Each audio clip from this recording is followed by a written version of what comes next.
नमस्कार दोस्तों, स्वागत है आपका आपके अपने YouTube चैनल जीएस जीनियस में। जैसा कि आप स्क्रीन पे देख रहे हैं, how America will manufacture F-47 aircraft without Chinese rare minerals. जो अमेरिका के वर्तमान राष्ट्रपति हैं डोनाल्ड ट्रंप, उनका एक सपना है कि जो अभी उनके पास जो सबसे एडवांस एयरक्राफ्ट हैं, लड़ाकू विमान हैं, जिनमें की नाम आता है F-22 रैप्टर और F-35 लाइटनिंग का, तो उनका सपना है कि उससे भी एडवांस F-47 नाम का जो विमान है, जो कि संभवतः जिसका नाम ट्रंप ही होगा, जैसे उसका नाम रैप्टर और लाइटनिंग मैंने बताया है, तो F-47 का नाम ट्रंप रखा जाएगा। तो अमेरिका बिना चाइना से जो दुर्लभ खनिज है उनको प्राप्त किए बिना कैसे F-47 बना पाएगा, ये एक बहुत बड़ा प्रश्न है जो अमेरिका के जो थिंक टैंक है उसके सामने खड़ा हो गया है। क्या है पूरा मामला, क्यों चाइना के जो रेयर मिनरल्स है वो अब अमेरिका को नहीं मिल पाएंगे, इन सब चीजों को गहराई से इस वीडियो में समझने का प्रयास करेंगे। लेकिन इससे पहले कि मैं अपने वीडियो पर आऊं, आपसे हमारी रिक्वेस्ट है कि अगर आप हमारे चैनल पर नए हैं तो हमारे चैनल को सब्सक्राइब कर लीजिए, क्योंकि हमारे चैनल पर इसी प्रकार की देश दुनिया की छोटी छोटी खबरें, आपके इंटरेस्ट की जो समसामयिक मुद्दे हैं, उनको वीडियो के माध्यम से प्रस्तुत किया जाता है। तो चलिए मित्रों, देखते हैं। जब से यूएसए ने विश्व के बहुत से देशों के ऊपर जो पारस्परिक टैरिफ है, जो बदले की भावना से जो टैरिफ जो है की घोषणा की गई है, तब से पूरी दुनिया में जो है आर्थिक अफरा तफरी का माहौल फैल गया है। कुछ लोग हैं जो अमेरिका से चर्चा करना चाहते हैं। डोनाल्ड ट्रंप ने उनके लिए बहुत अपशब्द प्रयोग किया है, जो चर्चा करने के लिए झुक गए हैं देश। और कुछ देश ऐसे हैं जो आमने सामने टकराना चाहते हैं, जिसमें कि चीन है। तो उसी के कारण ये मुद्दा जो आया है वो मीडिया में इस समय सुर्खियों में बना हुआ है। चीन ने कहा है कि अमेरिका जितना टैरिफ उसके ऊपर डालेगा, चीन उतना ही टैरिफ उसके ऊपर और बढ़ाएंगे। ट्रंप ने सबसे पहले जब 2 अप्रैल को जो लिबरेशन डे की घोषणा की थी, और लिबरेशन डे के अवसर पर जब उन्होंने सभी देशों के ऊपर टैरिफ लगाया था, भारत पर भी उन्होंने 26% का टैरिफ लगाया था। उस समय सबसे ज्यादा टैरिफ उन्होंने चाइना के ऊपर लगाया था, 54% का टैरिफ। कहने का तात्पर्य है कि चाइना से जो भी सामान इंपोर्ट होकर अमेरिका में आएगा, उस पर 54% का अतिरिक्त टैरिफ लगाया जाएगा। और उसके बाद चाइना ने यूएस के गुड्स पे 34% के टैरिफ का अनाउंस किया। उससे गुस्सा करके ट्रंप ने उनके ऊपर 50% और अतिरिक्त टैरिफ का ऐलान किया। लेकिन उसके बाद चाइना ने अपने 34% टैरिफ वाली घोषणा को वापस ले लिया और एक नया पैंतरा चल दिया। चाइना ने कहा कि अब वो टैरिफ नहीं लगाएगा, वो एक्सपोर्ट कंट्रोल करेगा। कहने का तात्पर्य है कि अगर अमेरिका को चीन का सामान नहीं चाहिए तो चीन भी अमेरिका को अपना सामान नहीं देगा। लेकिन ये जो कंट्रोल है, ये सभी सामान पे नहीं होगा। ये कुछ जो बहुत जरूरी सामान अमेरिका के लिए है, जिसकी अमेरिका को बहुत ज्यादा आवश्यकता है, वो सामान चीन अब अमेरिका को नहीं देगा, और अगर देगा भी तो बहुत सीमित मात्रा में देगा। और जनरली ये सब जो प्रोडक्ट्स हैं वो या तो कुछ फिनिश्ड प्रोडक्ट्स हैं, इलेक्ट्रॉनिक्स, जिनका जो इस्तेमाल है वहां की इलेक्ट्रॉनिक्स इंडस्ट्री में और डिफेंस इंडस्ट्री में होता है, और नहीं तो ये सारे प्रोडक्ट्स की जो सूची है वो जो चीन के रेयर अर्थ मिनरल्स हैं, जो दुर्लभ खनिज, जिन पर की अधिकांश जो उत्पादन है वो चीन ही करता है, उन पर जो है ये प्रतिबंध चीन ने लगा रखा है। और ये जितने भी सामान जिस पर प्रतिबंध लगाया है, वो सभी सामान जो मिलिट्री एयरक्राफ्ट हैं, जो सैन्य लड़ाकू जहाज हैं, उनको बनाने में इनका उपयोग बहुत आवश्यक है।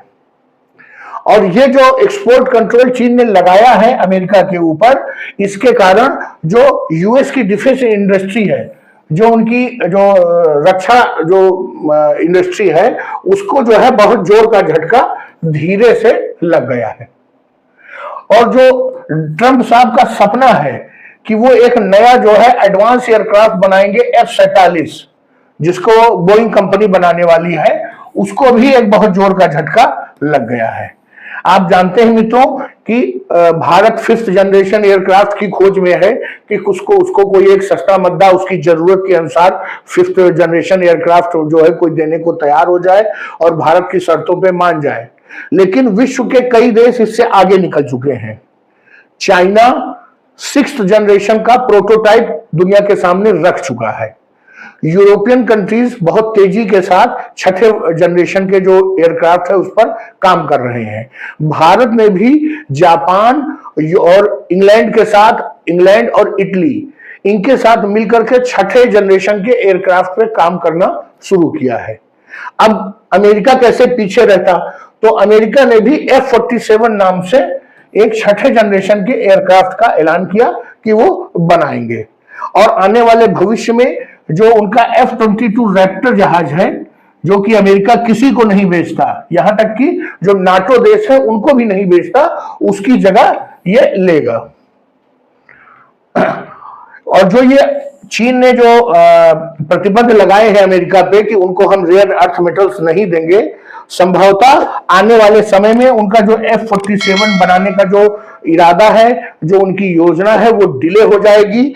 और जिस कारण से अमेरिका को विश्व की महाशक्ति माना जाता है, जो उनकी एयर सुपेरियरिटी है, जो उनकी जो सबसे महाशक्ति बने हुए हैं एयर क्षेत्र में, वो पीछे रह जाएगी। क्योंकि अगर वो चीन और यूरोप या भारत का जो गठबंधन है, जो 6th जनरेशन का एयरक्राफ्ट बना रहे हैं, उनसे पहले नहीं बना पाएंगे, तो मान के चलिए कि अमेरिका की एयर सुपेरियरिटी जो है वो खतरे में पड़ सकती है। अब ये जो रेयर अर्थ मेटल्स हैं या रेयर अर्थ मिनरल्स हैं, ये जो है यूएसए की एक दुखती रग है। उसका कारण क्या है कि यूएसए की पूरी जमीन पर, पूरी धरती पर कहीं पर भी रेयर अर्थ मेटल्स का भंडार नहीं मिला है, और ये होते बहुत जरूरी है, जिसके कारण अमेरिका जैसे देश को भी इन रेयर अर्थ मिनरल्स के लिए अन्य देशों पर निर्भर रहना पड़ता है।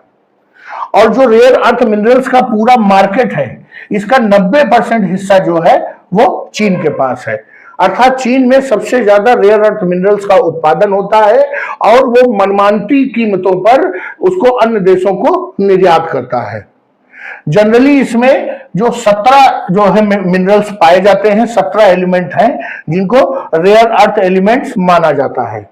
और ये मैन्युफैक्चरिंग इंडस्ट्रीज में कई क्षेत्रों में इनका बहुतायत से प्रयोग होता है, स्पेशली जो डिफेंस क्षेत्र हैं, एनर्जी के क्षेत्र हैं, और इलेक्ट्रिक व्हीकल्स के जो बैटरी बनाने में, और कई प्रकार की इलेक्ट्रॉनिक्स इंडस्ट्रीज में इसका उपयोग होता है। उदाहरण के तौर पर मैं आपको बता दूं कि टाइटेनियम, जो कि एक रेयर अर्थ मिनरल्स है, उसका प्रयोग हवाई जहाज के पंखों को बनाने में होता है, क्योंकि वो बहुत मजबूत होता है। इसके अलावा लिथियम, जिससे आप परिचित हैं, उसका उपयोग इलेक्ट्रिक व्हीकल्स की बैटरीज को बनाने में होता है। तो इस प्रकार की जो मिनरल्स हैं वो इस कैटेगरी में शामिल हैं, जिनके बिना वो पर्टिकुलर प्रोडक्ट बन ही नहीं सकता है। एक उदाहरण है कि जो अमेरिका का एक बहुत ही एडवांस 5वीं पीढ़ी का विमान है F-35, जिसको कि वो नाटो सदस्यों को बेचता है और भारत को भी चिपकाने की कोशिश कर रहा है। वो एक जहाज को बनाने में 920 पाउंड रेयर अर्थ मिनरल्स का उपयोग किया जाता है। अब आप समझ सकते हैं कि ये 920 जो पाउंड्स है वो एक बहुत बड़ा भार है, और अगर ये न मिले तो ये F-35 विमान बन नहीं पाएगा। और लगभग जो एक्सपर्ट्स हैं उनका कहना है कि जब ये F-47 विमान बनेगा, तैयार होगा, तब इससे ज्यादा अमाउंट में जो रेयर अर्थ मिनरल्स हैं उनकी जरूरत पड़ेगी एक F-47 को बनाने में। और चाइना ने यही काम कर दिया है कि अब इनका जो F-47 बनाने का जो सपना है वो नहीं टूटेगा, तो कम से कम उसमें देरी जरूर हो जाएगी। उन्होंने 7 प्रकार के हैवी और मीडियम रेयर अर्थ मिनरल्स उनको लिमिट कर दिया है, उनके एक्सपोर्ट्स को लिमिट कर दिया है कि ये एक सीमा से ज्यादा जो है अमेरिका को एक्सपोर्ट नहीं कर सकेगा कोई भी उनके देश से।